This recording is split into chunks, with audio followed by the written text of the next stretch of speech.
분이 또한 유다 사람들을 감동시키사 그들에게 왕과 방백들이 여호와의 말씀대로 전한 명령을 한 마음으로 준행하게 하셨더라. 아멘. 오늘 우리에게 허락하신 주님의 말씀입니다. 오늘 말씀 제목은 내 안에서 완성되는 신앙생활이라고 정해 보았습니다. 오늘은 히스기야 왕의 두 번째 이야기입니다. 지난주에는 히스기야 왕의 아버지 아하스 왕이 완전히 망가뜨려 놓았던 성전을 다시 회복시키는 이야기를 나누었었지요. 그 후에 어떤 일이 일어났을까요? 히스기야 왕은 성전 문을 크게 열고 모든 백성들에게 누구든지 하나님께 돌아오길 원하면 이 회개하는 마음이 있어서 제물을 가지고 나온다면 모두 다 함께 예배드리자고 큰 성회를 여는 거예요. 이때 수많은 사람들이 수많은 제물을 가지고 모이게 됩니다. 근데 성경을 보면 얼마나 많은 사람들이 모였는지 제사장들이 그 모든 것을 감당할 수가 없어서 레위인들이 함께 돕는 것을 보게 되지요. 36절에 이렇게 기록되어 있습니다. 이 일이 갑자기 되었으나 하나님께서 백성을 위하여 예배하셨으므로 히스기야가 백성과 더불어 기뻐하였더라. 이렇게 당시의 모습을 소개하고 있어요. 얼마나 아름답습니까? 근데 이분을 묵상하면서 죄와 회개에 대한 마음을 주셔서 그분을 나눴으면 좋겠습니다. 성도라면 누구나 죄를 지으면 회개해야 된다는 것 다 알고 계시죠? 우리의 죄를 해결할 수 있는 것은 우리를 위해 죽으신 그 예수님의 은혜에 힘입어 회개를 통하여 해결받을 수가 있는 거지요. 그런데 죄는요, 어떤 일을 하나요? 하나님과 우리 사이를 멀어지게 하고 있단 말입니다. 이사야서 59장 2절에 보면 이렇게 말씀하고 있어요. 오직 너의 죄악이 너희와 너희 하나님 사이를 갈라놓았고 너희 죄가 그의 얼굴을 가리어서 너희에게서 듣지 않으시게 함이니라. 뭐라고 말씀하고 있나요? 죄는 하나님과 우리 사이를 가로막는 수준이 멀어지게 하는 수준이 아니라 완전히 가로막고 틈틈이 쌓여가고 있다고 말씀하고 있는 거죠. 그래서 하나님을 보지 못하게 하고 하나님의 음성을 듣지 못하게 하는 것이 죄이기 때문에 이 죄를 해결해야 돼요. 그런데 존 오웬이라는 청교도 신학자는요, 죄의 주기이라는 책에서 이것을 더욱더 구체적으로 더욱더 현실적으로 얘기하고 있어요. 오웬은 성도와 죄와의 관계에 대해서 죄와의 전쟁에는 시련이 없다라고 선포하면서 이렇게 설명하고 있어요. 죄는 항상 성도들 가운데 있는데 얼마나 활발하게 활동하고 있는지 날마다 넘어뜨리려고 하고 쓰러뜨리려고 하고 항상 그러고 있다는 거예요.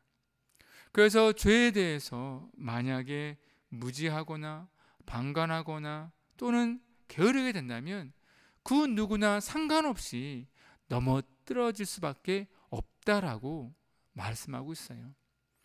근데 이것은 사도 바울도 동일하게 말씀했지요. 로마서 7장 18절과 19절입니다. 내 속 곧 내 육신에 선한 것이 거하지 아니하는 줄을 아노니 원함은 내게 있으나 선을 행하는 것이 없노라. 내가 원하는 바 선을 행하지 아니하고 도리어 원하지 아니하는 바 악을 행하는도다. 사도 바울은요, 오히려 한 걸음 더 나아가고 있어요. 우리는 죄와 싸우는 그런 수준이 아니라 날마다 죄에 넘어지고 질 수밖에 없다라는 거죠. 오호라 나는 공고한 자로다. 죄 앞에선 사도 바울의 솔직한 고백입니다. 죄는 강해요. 하지만 우리는 약합니다. 100번 싸워보면 100번 질 수밖에 없는 게 우리의 모습이라고 모든 사람들이 말하고 있는 것 같아요. 근데 이것이 다라면 어디에 소망이 있겠습니까? 감사한 것은 이 모든 것 위에 하나님이 계시고 그 하나님이 우리를 우회하시고 우리를 붙들어주고 계시다는 사실 아니겠습니까? 오늘 본문에 보면 히스기야 왕과 남유다의 회개 역사 위에 누가 있습니까? 하나님이 계셨어요. 성경은 하나님께서 백성들을 위해 이 모든 것을 예비해 두셨다라고 선포하고 있어요. 이 회개의 자리는 누가 만들어 주신 겁니까? 사람이 아니에요. 히스기야 왕도 아니고 남자 백성들도 아니에요. 하나님이 이 잔치 회개의 시간들을 마련해 두셨다라는 거예요. 또 놀라운 사실은 마음조차도 하나님이 부어주신 거예요. 우리가 읽진 않았지만 이 감동된 마음, 하나님께 모여 회개하고 큰 성회를 열자는 이 마음의 감동, 누가 주셨다고 고백하고 있냐면 하나님이라는 거예요. 하나님이 히스기야 왕의 마음을 흔드시고 유다 백성들의 마음에 회개의 마음을 부어주시는 거죠. 그렇기 때문에 회개의 마음은요, 엄밀히 말하면 내 안에 일어난 선한 마음이 아닙니다. 이제는 죄를 돌이켜야지, 이제는 하나님께 나아가야지, 이렇게 우리 스스로가 마음을 먹은 것이 아닌 거예요. 회개의 이 마음은요, 하나님의 마음, 하나님의 부르심인 줄 믿으셔야 합니다. 그렇기 때문에 죄를 짓는 것도 죄이지만 회개하지 않는 것도 죄임을 우리는 꼭 기억해야 됩니다. 우리 말씀 두 구절 보겠습니다. 시편 7편 12절이죠. 사람이 회개하지 아니하면 그가 그의 칼을 가시며 그의 활을 이미 당겨 예비하셨도다. 그 로마서 2장 5절 말씀입니다. 다만 내 고집과 회개하지 아니하는 마음을 따라 진노의 날 곧 하나님의 의로우신 심판이 나타나는 그 날에 임할 진노를 내게 쌓는도다. 말씀을 보면요, 죄와 더불어 회개하지 않는 것도 분명히 죄라고 심판의 꺼리라고 말씀하고 있습니다. 회개는 죄를 해결하는 방법이지만 한 걸음 더 나아가 회개가 하나님의 명령이고 부르심이기 때문에 회개하지 않는 것도 우리 안에 큰 죄라는 거죠. 정리해보면 예전에 황정민이라는 배우 아시지 않습니까? 영화 시상식에서 남우주연상을 받은 후에 유명한 밥상, 시상 소감을 했어요. 스태프들과 감독들이 모든 것을 다 펼쳐놓으면 자신은 숟가락만 얹으며 이 감사의 영광을 누린다라는 거죠. 우리도 마찬가지입니다. 하나님께서 잔치에 큰 모든 것을 다 펼쳐주셨어요. 우리는 그 위에 이 입술로 고백함을 통해서 회개의 잔치에 참여하고 그 기쁨의 은혜를 누리는 거죠. 근데 생각해 보세요. 이 회개의 잔치에 참여하지 않는 사람들은 어떻게 되겠습니까? 예수님의 잔치 비유의 말씀처럼 그들은 나가서 가슴을 치며 울게 되는 일들이 일어나게 될 거예요. 여러분, 지난 우리의 한 주의 삶을 돌아보면 좋겠는데요. 얼마나 많은 죄가 있었습니까? 하나님과 나 사이에 얼마나 많은 벽돌로 담을 쌓았습니까? 근데 감사한 것은 오늘 이 말씀이 선포되는 이 시간, 바로 예배 시간이 회개의 잔치 시간인 줄 믿으시기 바랍니다. 하나님이 우리의 입술의 고백을 들으시기 위해 이 모든 것을 펼쳐 주셨어요.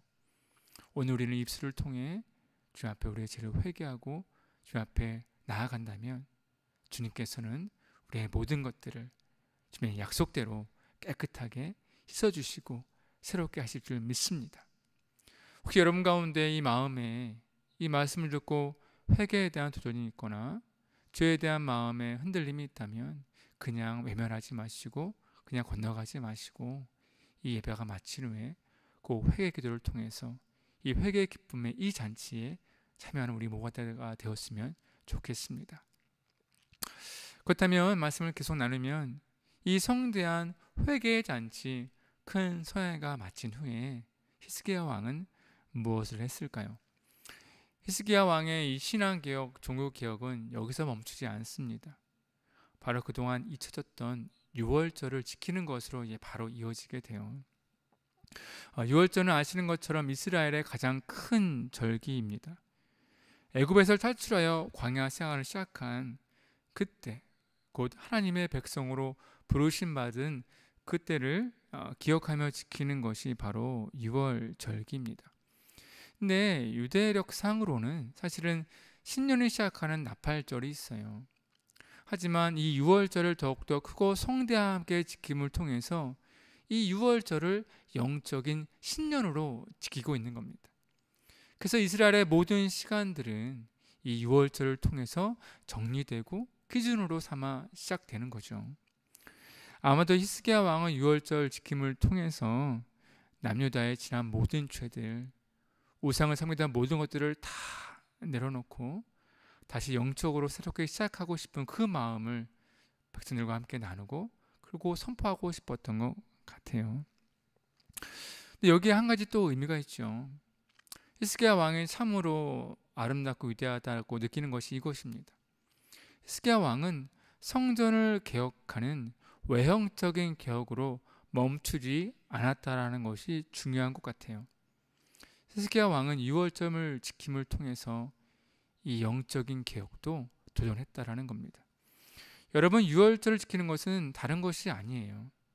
하나님께 돌아가는 것이고 하나님의 시간에 맞추어지는 것이고 하나님의 말씀 곧 다스리는 가운데 들어가는 것을 의미하는 것 아니겠습니까? 여러분, 우리 안에 신앙을 바로 세우는 것도 동일한 거예요. 교회에 나가지 않던 사람이 교회에 나가고 예배를 잘 드리지 않던 사람이 예배 자리에 참석하는 것, 물론 이것도 대단한 일이지만 그것이 다가 아니란 말입니다. 몸만 교회에 다시 나오고 몸만 예배에 참석한다고 되는 것이 아니에요. 근본적으로 우리의 마음이 바뀌어야 합니다. 우리의 삶의 기준이 바뀌고 우리의 삶의 시간이 하나님의 시간에 맞추어져야 돼요. 이것이 함께 이루어졌을 때에 우리의 신앙이 변화가 되어지고 거기에 역사가 나타나는 거예요. 변화는요, 내 안에서 완성되는 거예요. 만약 히스기야 왕의 개혁이 성전을 회복하는 것에서 멈췄다면 과연 그의 개혁은 완성되었을까? 성공되어졌을까? 저는 아니라고 봐요. 이전의 왕들처럼 처음에만 반짝이다가 얼마 지나지 않아 흐지부지했을 거란 말이죠. 하지만 히스기야 왕은 이런 점에서 달랐다라는 거예요. 근데 여기에 우리에게 시사하는 바가 참 많은 것 같습니다. 요즘 코로나19가 확산되면서 적지 않은 교회에서 집단 감염이 이어지면서 우리 교회 예배가 큰 도전을 받고 있습니다. 우리 교회는 정부 방침에 따라 온라인 예배를 드려지고 있는데요. 일부 교회는 교회가 닫고 예배가 금지되는 것에 대해서 굉장히 불편한 태도를 보이는 것도 보게 되죠. 여러분, 당연히 교회 문이 닫혀지고 예배가 금지되는 것은 대단히 불편할 수밖에 없어요. 그런데 여러분, 분명한 것은 교회는 건물이 아니고 예배는 예식이 아닙니다. 그 교회에서 예배해야만 예배인가? 모여서 예배하는 것만이 예배인가? 그렇지 않다라는 겁니다. 우리는 얼마든지 교회 밖에서도 예배할 수 있고 혼자서도 예배할 수 있어요. 예배는요, 모든 곳에서 모든 시간에 모든 사람에게 열린 하나님의 선물임을 우리는 꼭 기억해야 합니다. 그런데 교회만 고집하고 모이는 예배만 고집하는 것은, 특별히 코로나가 심각한 지금은요, 우리에게도 불편하게 보일 수밖에 없어요. 그런데 히스기야 왕과 남유다 이야기를 읽으면서 제 안에 깊은 깨달음이 있었습니다. 여러분, 우리가 계속 나누었지만 아하스 왕 시절에 성전의 문이 닫혔어요. 모든 예배가 금지되었습니다. 지금처럼 한두 달 정도 이런 수준이 아니라 10년이 넘게 예배드리지 못한 시간들이 이어졌어요. 그런데 히스기야 왕을 통해서 성전의 문이 열리고 예배가 시작되고 유월절이 시작되는 거예요. 그런데 이전에 보지 못한 놀라운 모습이 보여요. 7일 동안 유월절을 지키는데요, 얼마나 그 모습이 아름다운지 우리 21절 말씀 함께 보겠습니다. 예루살렘에 모인 이스라엘 자손이 크게 즐거워하며 7일 동안 무교절을 지켰고 레위 사람들과 제사장들은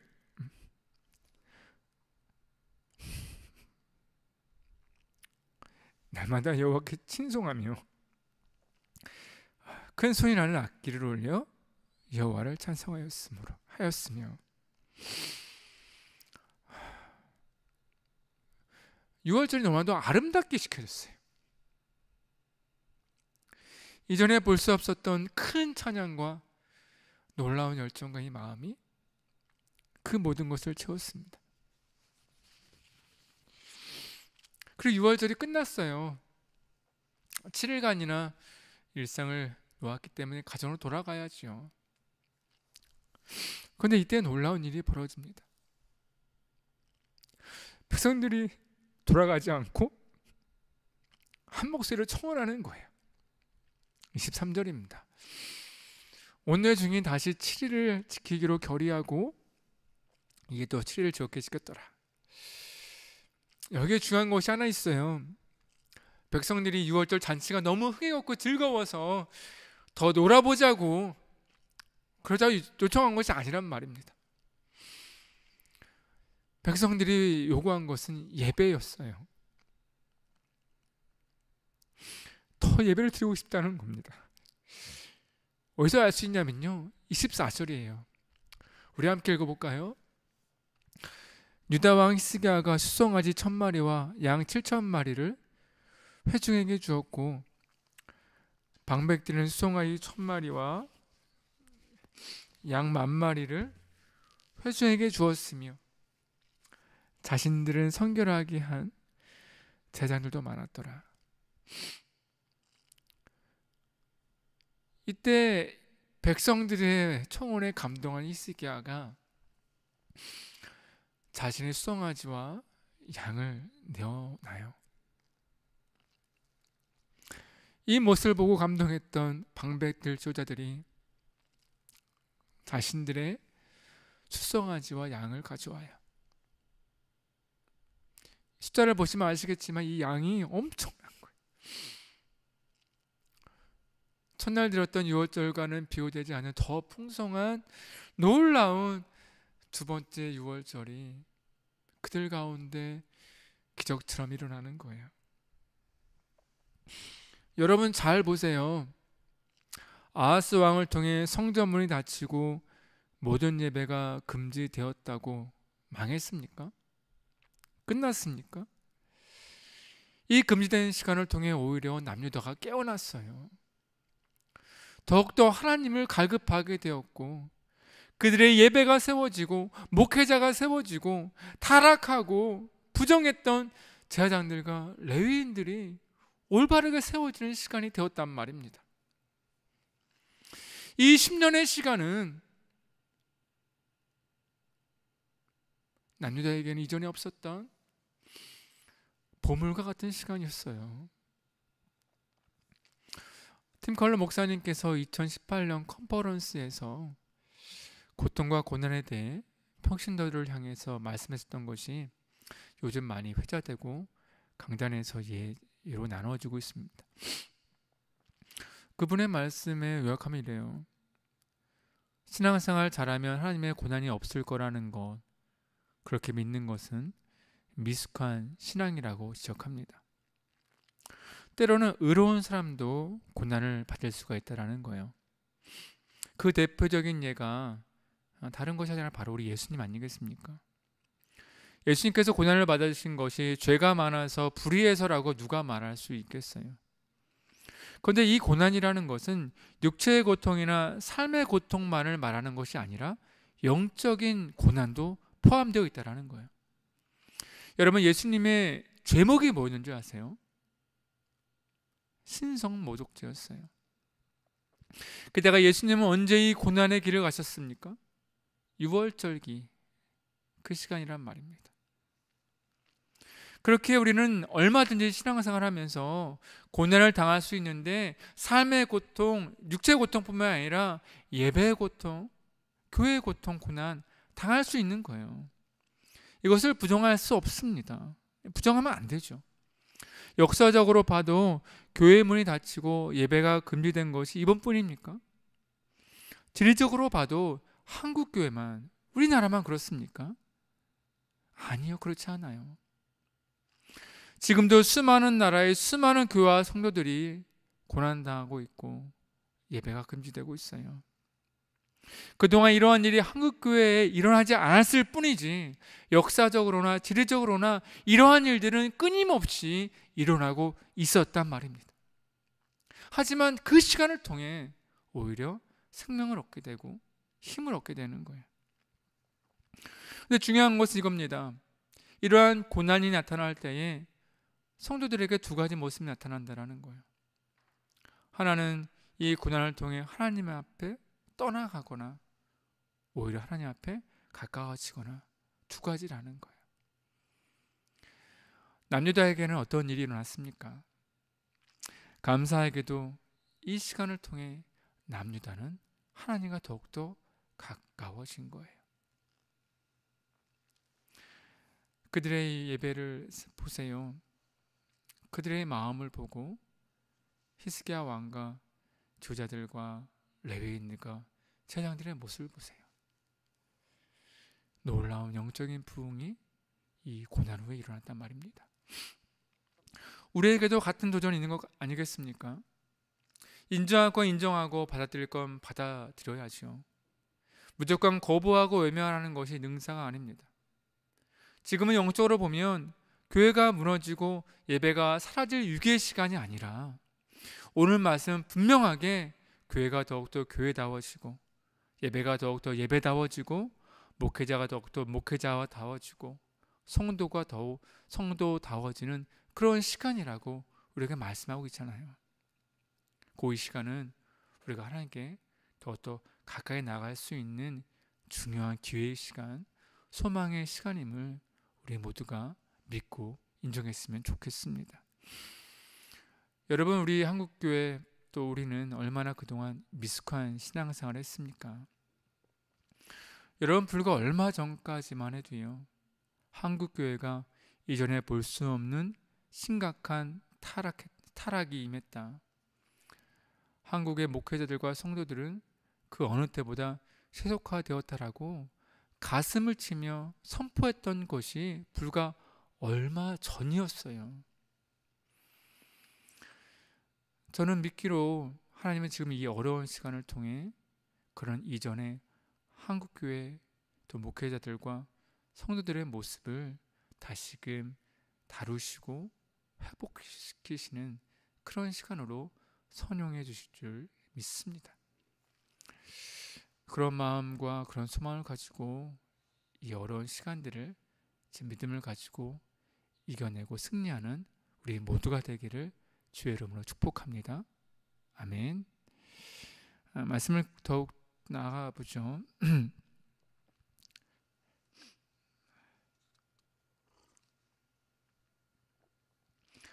6월절에는 히스기야의 6월절에는 한 가지 더 특별한 것이 있습니다.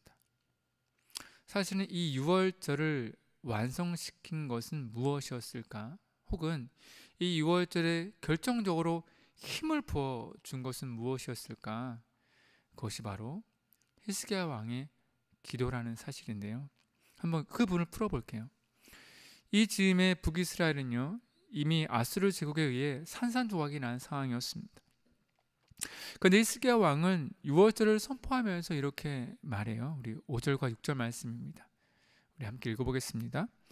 드디어 왕이 명령을 내려 브엘세바에서부터 단까지 온 이스라엘에 공포하여 일제히 예루살렘으로 와서 이스라엘 하나님 여호와의 6월절 지키라 하니 이는 기록한 규례대로 오랫동안 지키지 못하였음이더라. 보발꾼이 왕과 반백들의 편지를 받아가지고 왕의 명령을 따라 온 이스라엘과 유다를 두루다니며 전하니 이르렀으되 이스라엘 자손들아 너희는 아브라함과 이삭과 이스라엘의 하나님 여호와께 돌아오라. 그리하면 그가 너희 남은 자 곧 아수르 왕의 손에서 벗어난 자에게로 돌아오시리라. 말씀을 보면 히스기야 왕은 6월절을 지킬 때에 남유다만 지킨 것이 아니라 이 보발꾼들을 이미 멸망해 버린 북이스라엘까지 보내서 그들과 함께 하기로 초청을 하고 있습니다. 그런데 이때 남유다와 북이스라엘 관계를 보면 좋은 관계는 아니었어요. 아하스왕 때, 그 전에 아하스왕 때 이야기를 생각해 보면 당시 북이스라엘과는 사실 철천지 원수와 같이 지냈어요. 남유다는 북이스라엘과 전쟁을 하게 되는데 번번이 패하게 되고 도움을 요청할 때마다 배신당하기가 부지기수였어요. 북이스라엘을 통해서 많은 백성들이 희생을 당하고 많은 마을들이 노략을 당했단 말입니다. 뿌리가 같은 형제 나라이긴 하지만 당시 분위기만 해도 원수지요. 그리고 이미 북이스라엘 나라가 망했었고, 북이스라엘이 망한 이유는 그들이 하나님을 버린 심판이었다라고 모든 선지자들이 공통적으로 선포하고 있던 그때란 말입니다. 그런데 히스기야 왕은 그들을 안아주기로 결심한 거예요. 그래서 그들과 함께 이제 성대하게 유월절을 준비하고 있었는데, 이때 이제 사건이 벌어지게 되는 거예요. 북이스라엘 사람들 중에 일부가 이 잔치에 초대해서 이제 오게 돼요. 감동받아서. 근데 그들은 200년이 넘는 시간 동안에 유월절 지킨 적이 한 번도 없었고, 그들은 유월절에 무지했어요. 그래서 어떤 일이 일어나냐면 18절의 말씀입니다. 우리 함께 읽어보겠습니다. 에브라임과 므낫세와 이사갈과 스불의 많은 무리는 바로 북이스라엘 사람들이에요. 자기들을 깨끗하게 하지 아니하고 유월절 양을 먹어 기록한 규례를 어긴지라. 유월절을 시작하기 위해서 이제 모였는데요, 그들이 아무것도 모르니까 이 유월절 규례를 어겨버린 거예요. 스스로를 정결하게 하지도 않았을 뿐더러 준비되어진 유월절 양, 그 제물을 잡아먹은 거예요. 여러분, 유월절의 가장 중요한 규례가 무엇인지 아십니까? 유월절과 함께 무교절을 지내게 되는데, 이름과 마찬가지로 이 무교병과 쓴나물을 먹은 거예요. 이것을 먹으면서 이 절기를 지냄을 통해서 이 절기에 하나님을 기억하고 광야의 생활을 기념하는 거예요. 그런데 그 핵심인 이 규례를 북이스라엘 사람들이 와서 망쳐놓은 거예요. 율법대로라면요, 그들 때문에 유월절이 부정하게 되어버렸고, 모세 때라면 당장 끌어다가 돌팔매질을 해도 이상하지 않은 사건이 벌어지고 만 거예요. 6월절 전에 이런 엄청난 일이 벌어졌어요. 그런데 이때 히스기야 왕이 놀라운 모습을 보이게 되는데, 하나님 앞에 청혼하며 기도하는 거예요. 그 내용이 18절과 19절인데 이 내용 함께 읽어보도록 하겠습니다. 히스기야가 그들을 위하여 기도하여 이르되, 선하신 여호와여 사하옵소서. 결심하고 하나님 곧 그의 조상들의 하나님 여호와를 구하는 사람은 누구든지 비록 성소의 결례대로 스스로 깨끗하게 하지 못하였을지라도 사하옵소서 하였더니, 여러분, 이 기도는 보통의 기도는 아닙니다. 중간에 결심하다라는 표현이 있는데, 히스기야 왕은 하나님 앞에 사실은 목숨을 내놓는 결단을 드리면서 이 기도를 하고 있는 거예요. 사활을 걸고 있는 거죠. 당연히 첫 번째는 이 유월절이 중요하기 때문입니다. 만약에 이 기도에 응답되지 않아서 유월절이 이렇게 끝나버린다면 히스기야 왕의 종교 개혁 여기서 마치게 될 것이고 끝나게 될 것이고, 이후에는 그런 영적인 힘을 아마도 크게 발휘할 수는 없었을 거예요. 두 번째, 이 기도가 응답되지 않으면요, 히스기야 왕은요 정치적으로도 큰 타격을 입게 되죠. 앞에 말씀드렸지만 유월절을 지키는 것은 남녀다의 이 통치의 기반을 하나님의 말씀으로 세우는 것이고, 그 선언이 유월절이었어요. 근데 그것이 망가진다고 생각해 보세요. 그의 정치적 입지가 힘을 얻지 못하게 되겠지요. 세 번째는, 만약에 이 기도가 응답되지 않으면 제일 불쌍한 일은 북이스라엘 백성들이 완전히 버림받게 되는 겁니다. 이미 나라가 멸망해 버렸어요. 하나님의 심판으로. 하나님께 돌아오겠다고 돌아왔는데 이 부정한 것 때문에 또 다시 한번 벌을 받아 쫓겨나게 된다면 북이스라엘 백성들이 갈 데가 어디 있어요? 히스기야 왕은 이 모든 것이 달려있는 이 유월절 반드시 주님 앞에 온전히 드려져야 했고, 그것을 위해 생명을 놓고 기도하는 거예요. 하나님, 북이스라엘 백성들이 불의하고 비록 정결하지 못할지라도 그들을 사하여 주시옵소서. 놀라운 사실은, 사실 북이스라엘이 저지른 이 부정은 용서 그런 개념이 아니에요. 하나님 이전까지 예배를 망친 후에, 유월절의 절기를 망친 후에 용서해 주신 적이 없단 말입니다. 근데 하나님은 히스기야 왕의 이 기도를 들으시고 그대의 죄를 다 사해 주시고 아까 나눴던 것처럼 놀라운 풍성한 유월절을 허락해 주세요. 그런데 히스기야 왕이 이 기도를 묵상하면서 능력 있는 기도가 뭘까? 얼마나 그의 기도가 대단하기에 죄를 사하는 하나님의 마음까지 돌이키는 이런 능력이 있을까? 소망을 품게 되었는데 묵상하는 중에 야고보서 말씀이 떠올랐습니다. 우리 잘 아는 말씀일 것 같은데요. 우리 5장 15절 16절 말씀입니다. 우리 함께 읽어보겠습니다. 믿음의 기도는 병든 자를 구원하리니 주께서 그를 일으키시리라. 혹시 죄를 범하였을지라도 사하심을 받으리라. 그러므로 너희 죄를 서로 고백하며 병이 낫기를 위하여 서로 기도하라. 의인의 간구는 역사하는 힘이 큼이니라 라고 말씀하고 있습니다. 야고보 사도는 역사에 일어나는 큰 기도가 있는데 그 기도는 믿음의 기도이고 의인의 간구라고 말씀하고 있어요. 이런 기도를 통해 병든 자가 치유되고 사함을 얻게 된다고 말씀하고 있는데요. 이 모습이 오늘 히스기야 왕의 기도와 아주 닮아 있죠. 그렇다면 우리는 믿음의 기도가 무엇이고 의인의 간구가 무엇인지 그 비밀을 알면 우리도 능력 있는 기도할 수 있지 않겠습니까? 로마서 33장 22절 말씀입니다. 함께 읽어보겠습니다. 곧 예수 그리스도를 믿음으로 말미암아 모든 믿는 자에게 미치는 하나님의 의인이 차별이 없느니라. 사도 바울은 성도들의 의가 무엇이냐? 야고보 사도가 말한 의인의 간구, 믿음의 기도는 누가 할 수 있느냐?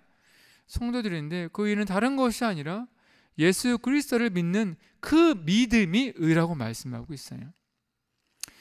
이 전체로 풀어보면 우리의 기도가 힘이 있고 능력이 있는 이유는 우리의 말과 이 의지와 거기에 달린 것이 아니라 바로 우리 안에 계신 그 예수님으로 말미암아 그 예수님에 향한 그 믿음으로 기도하기 때문에 그 기도가 의인의 기도가 되고 믿음의 기도가 된다는 거예요. 이렇게 말씀드리니까 좀 애매하고 좀 수상적이죠. 더 구체적으로 실질적으로 좀 더 풀어볼게요. 우리가 기도할 때에 예수님처럼 기도하면 된다는 얘기예요. 쉽게 말하면 믿음의 기도, 의인의 간구는 다 정리하고서라도 한마디로 정리하면 기도할 때에 예수님처럼 하라는 겁니다. 이 말은 예수님의 기도를 흉내내라는 것이 아니에요. 성경에서 예수님께서 하신 기도를 쫙 정리해 보아도 다 모아 보아도 A4 용지 한 장이 되지 않아요. 예수님처럼 기도하라는 것은 예수님의 마음을 품고 기도하라는 거예요. 근데 예수님의 마음을 품는 것이 무엇이냐면 어떠한 상황을 만나거나 어떠한 문제를 만나더라도 예수님을 생각하고 예수님처럼 해보려고 애쓰고 그 순간에 예수님의 마음으로 기도하는 거란 말이에요.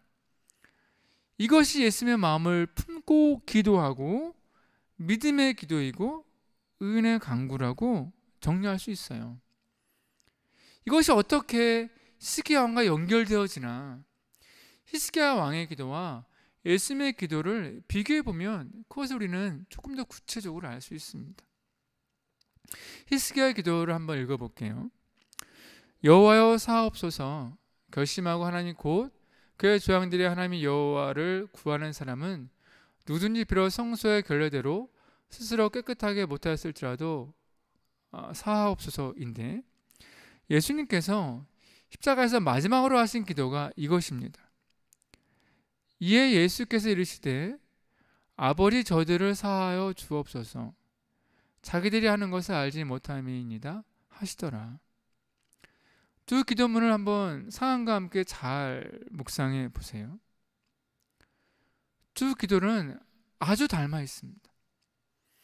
히스기야 왕은 예수님 훨씬 이전의 사람이지만 그의 기도에는 예수님의 기도가 담겨져 있고 예수님의 마음이 담겨져 있어요.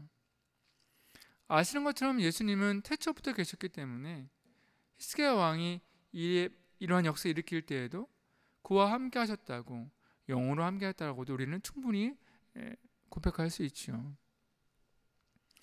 제가 왜 이 말씀을 드리냐면, 지금 우리는요, 우리 이 시대를 변화시키고 이 상황을 변화시키고 이 어려움을 극복할 수 있는 것은 다른 것이 아니라고 말씀드리는 거예요.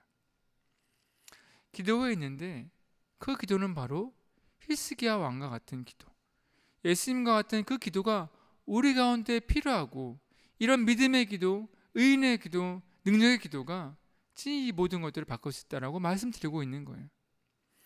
그렇다면 우리는 어떠한 모습으로 이 시대를 지금을 기도해야 될까? 이 기도를 통해 두 가지를 좀 보면 좋겠어요. 히스기야 왕의 기도와 예수님의 기도에는요, 공통점이 있습니다. 첫 번째는 비난과 평가가 없다라는 거예요. 히스기야 왕은 어렵게 준비한 유월절이 북이스라엘 백성들의 무지함으로 완전히 끝날 위기 가운데 있지요. 그런데 그의 기도를 보면 그들을 향한 비난과 평가, 그런 것들이 없어요.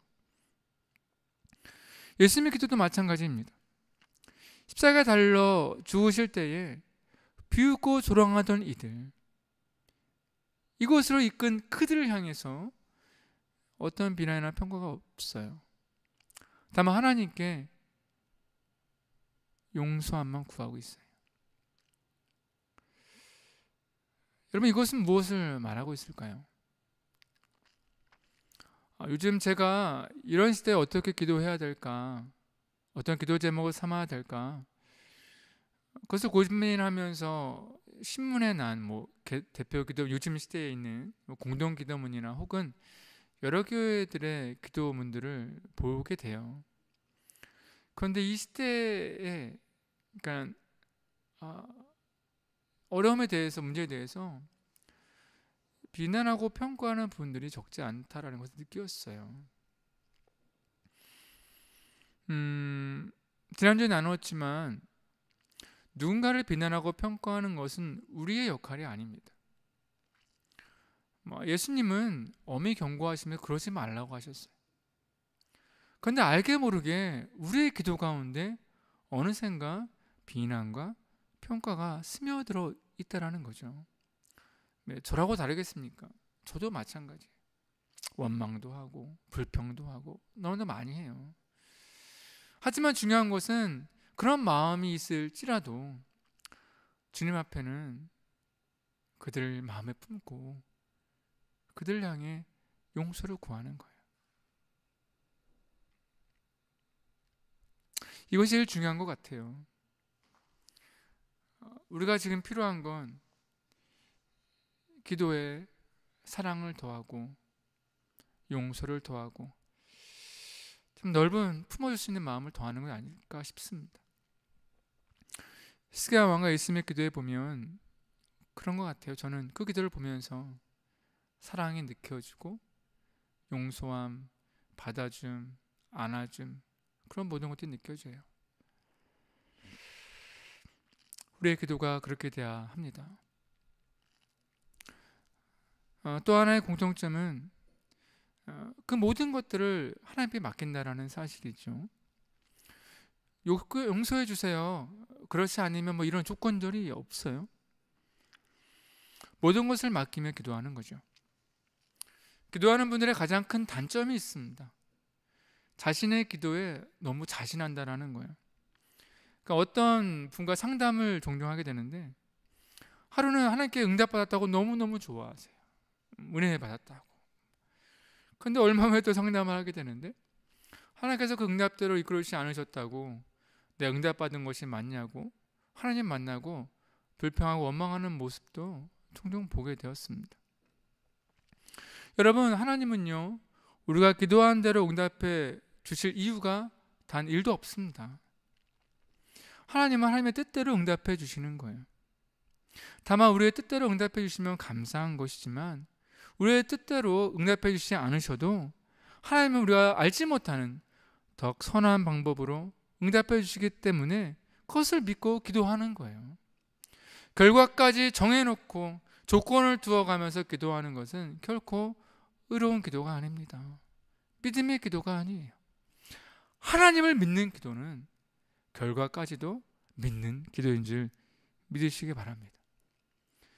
스기야 왕이 왜 목숨을 걸고 기도했겠어요? 지금 이 시대에 우리의 기도를 점검해 보면 좋겠다라는 마음이 있습니다. 지금 이 시대를 변화시킬 수 있는 것은 기도인 줄도 믿으시기 바라요. 근데 우리의 기도가 비난과 평가, 결과가 이미 정해져 있는 기도라면 그 기도에는 힘이 없을 거예요. 세상을 품는 그 마음으로, 결과를 다 주님께 맡기는 그 믿음으로 기도해야 능력의 기도, 믿음의 기도, 의의 기도가 되는 것, 그것이란 말입니다. 말씀하시면서 한 가지 재밌는 이야기를 나누고 싶어요. 우리 아이들과 밥 먹을 때마다 식사 기도를 하게 되는데 빼놓지 않고 기도하는 것이 두 가지가 있어요. 요즘에 첫 번째는 우리 성도들을 위해서 기도합니다. 질병이 있으신 분들을 위해, 또는 사업이 있으신 분들을 위해서 아이들과 함께 기도하고 있어요. 두 번째는 어떤 기도를 하냐면, 아이들이 이렇게 기도해요. 그대로 말씀드릴게요. 하나님, 코로나19가 전 세계에서 끝나게 해주세요.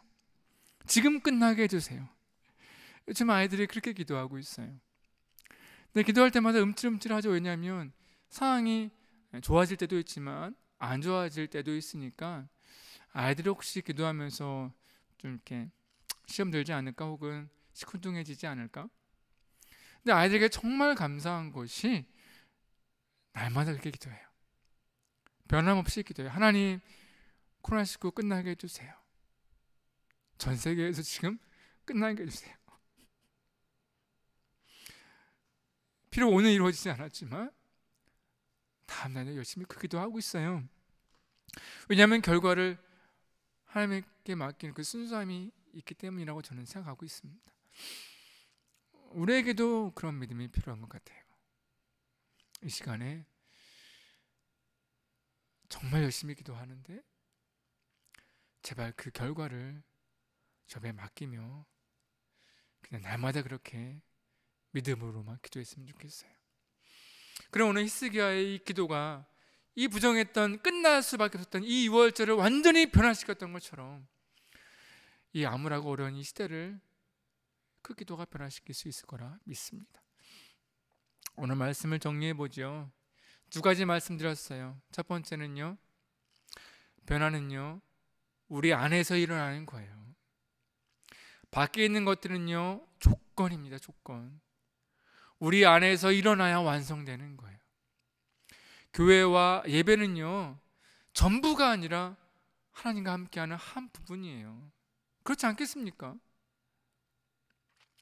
우리 안에 내 마음이 거룩한 성전이고 내 자신이 거룩한 예배자로 선다면 우리는 어느 곳에서나 은혜로운 예배 드릴 수 있어요. 두 번째는 지금 이 시대를 변화시킬 수 있는 것은 기도입니다. 분명해요. 어떤 기도요? 믿음의 기도, 의인의 간구입니다.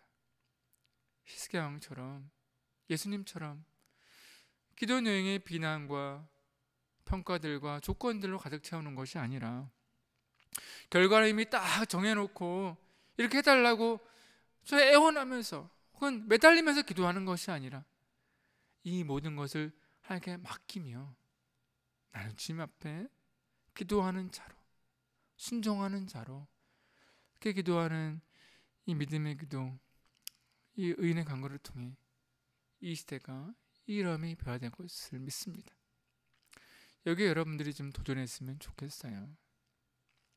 한 주간 동안 비록 온라인으로 예배드리지만 우리의 예배를 더욱더 깊이 소망하고, 또한 나라를 위해, 또한 코로나19와 또한 많은 어려움 당하고 있는 교회를 위해, 또한 불편한 모습을 보이는 이들에게까지도 다 품고 주님 앞에 그들의 죄와 편안을 위해 기도하는 우리 모두가 되었으면 좋겠습니다. 우리 시간 함께 기도하면 좋겠어요. 첫 번째는 하나님,